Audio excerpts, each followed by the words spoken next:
На каждой карточке отмечен день, когда представителям кандидатов в президенты России предоставляется бесплатное эфирное время. Утро, день и вечер 3 раза в течение суток уполномоченные кандидатов в президенты и политические партии, которые они представляют, смогут проводить агитацию среди избирателей. Жеребьевка эфирного времени проходит соответственно очередности, когда кандидаты сдали документы в ЦИК России. 7 число.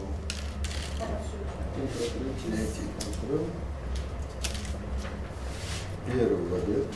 Эфирное время для кандидатов предоставляет национальная телерадиокомпания и филиал ВГТРК ГТРК Ингушетия. В жеребьевке участвуют представители 4 кандидатов и 3 политических партий, которые они представляют. От бесплатного эфирного времени никто не отказался. На каждом из каналов выделено по 510 минут на видеотрансляцию и столько же на радио. Эти 510 минут разделены на 3 равных отрезка по 170 минут.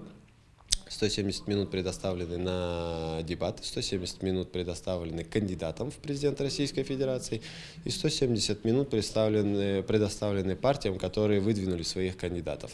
Дебаты будут в праймовое время, в вечернее, в самый максимально интересный отрезок времени именно для наших зрителей. И тогда, когда уже зрители будут дома и смогут посмотреть, поучаствовать и для себя сделать те или иные выводы.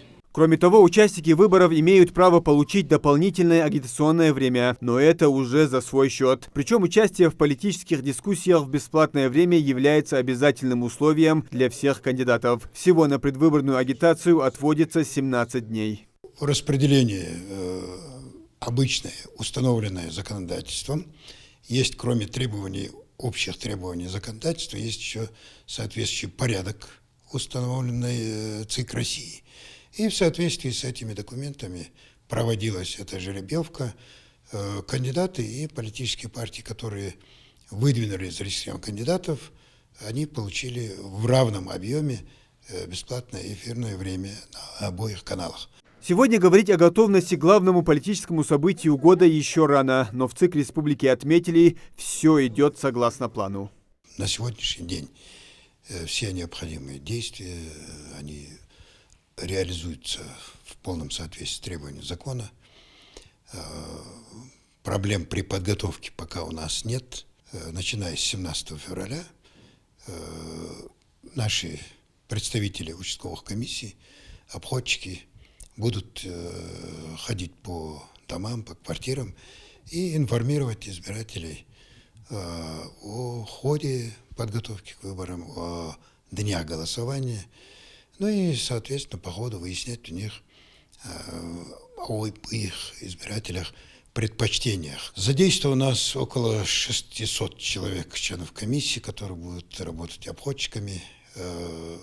Охват у нас практически задействованы все домовладения, квартиры, которые есть у нас в республике. Хотел бы призвать к тому, чтобы люди не оставались равнодушными к тому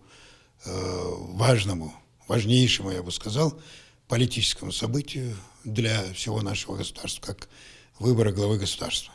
Официально агитационная кампания стартует 17 февраля, а завершится в ночь на 15 марта. А значит, у кандидатов будет почти месяц, чтобы завоевать симпатии избирателей в республике. Муслим Ганиев, Мухаммад Дарсигов, Магаз 24.